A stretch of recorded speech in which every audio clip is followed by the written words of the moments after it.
It was 8 in the morning when I picked up the telephone. Before anyone was awake. My name is Niels Bohr.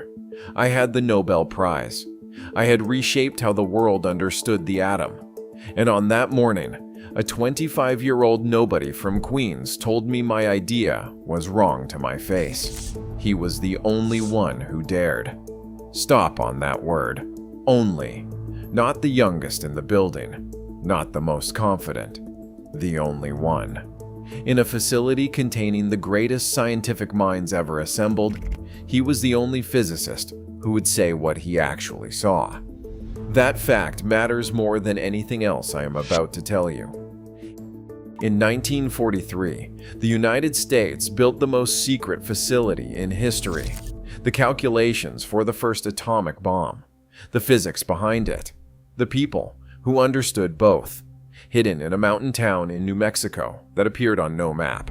Your letters home were read before they were sent. I arrived under a false name, Nicholas Baker. My son, Aj, came as James Baker.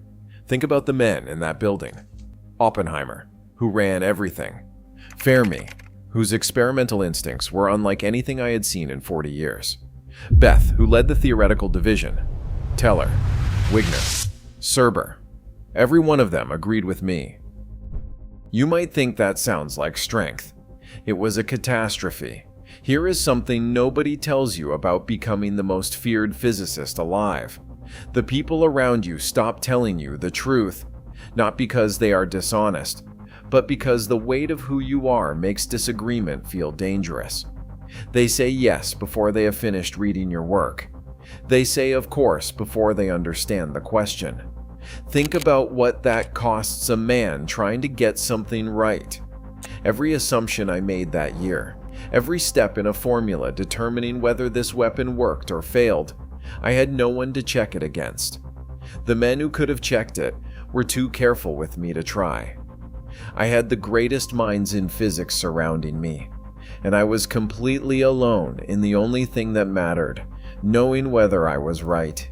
You have felt this. Perhaps not in physics, but you have been in a room where everyone agreed and something still felt wrong.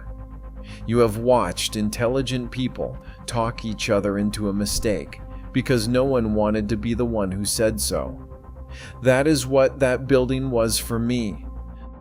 The first time I saw Richard Feynman, he was arguing with a senior physicist twice his age, not disagreeing politely, arguing. His hands were moving. His voice was carrying. He was correcting a calculation, and he was not going to stop until it was right, regardless of who was watching or who was waiting. Everyone else in that building had positioned themselves to be near me. Feynman had not looked in my direction once. I noted this, and the feeling it gave me. I did not have a name for it yet. What I did not yet know was what his brain did in its free hours. The most sensitive documents in American history were locked in that building. The diagrams for the weapon, the schedules, the calculations for the most powerful explosive device ever conceived. Every file was combination locked, every combination known only to those with authorization. Feynman opened all of them, not because he needed what was inside, not because anyone asked him, because a locked mechanism was a problem, and his brain could not leave a problem unsolved. Think about what that means. Not that he was mischievous. His brain classified the entire security apparatus of the Manhattan Project as an intellectual puzzle. He discovered that combination locks had a mechanical tolerance. You did not have to hit the correct number exactly for the internal wheels to align. This reduced 1 million possible combinations to roughly 8,000. Then he noticed that when a scientist opened a safe and left it standing open, the second and third numbers of the combination were visible on the dial. 2 numbers known, 8,000 possibilities reduced to 20 attempts. He worked through every cabinet and every safe in the building. And then there were the factory defaults. He found the manufacturer's standard settings and tried them on every safe he could reach. 1 in 5 of the greatest scientific minds in the world had not bothered to change the number from the one that came in the box.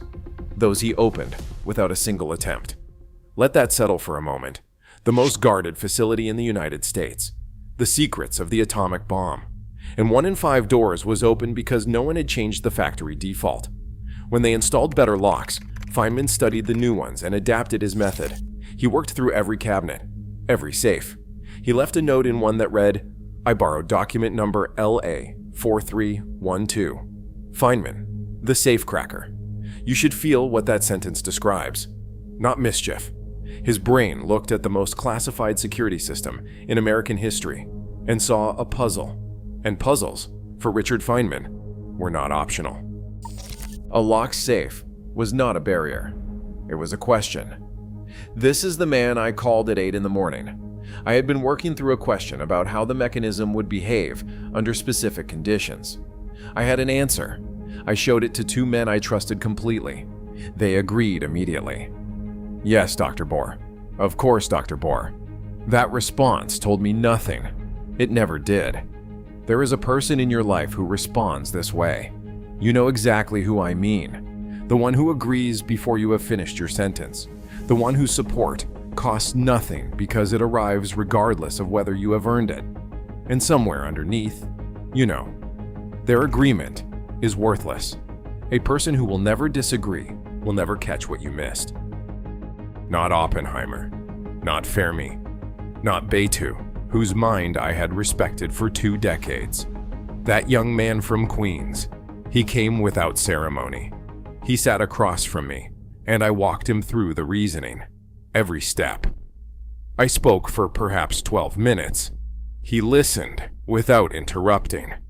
This was unusual for Feynman. Then he told me I was wrong. He pointed to an assumption I had made and explained in plain language what the error was. Not carefully, not with the softening everyone else used. He said it the way you would tell someone their coat was on the wrong chair, as a fact, as a service. I looked at the calculation again. He was right. My son asked me afterward why I had chosen him, of everyone available. A young physicist with no standing, no reputation, no publications anyone outside that building had read. Why him? I told him the truth. He is the only one in this building who is not afraid of me. Let that land, the finest collection of scientific minds ever assembled, and the only one who would tell me what he actually saw, was 25 years old and unknown to the world. Every other man had made the same quiet calculation. They had weighed the cost of disagreeing with Niels Bohr against the cost of letting an error stand, and they had decided, without ever quite saying it, that their relationship with me mattered more than the correct answer. You have made this calculation. You know what it feels like.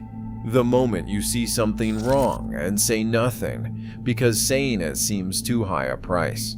Feynman had never learned to make that calculation, not because he was brave. Bravery is a choice you make against a fear you feel. Feynman did not feel the fear. The thing that stopped everyone else simply did not exist for him. His brain saw an error, and it said so.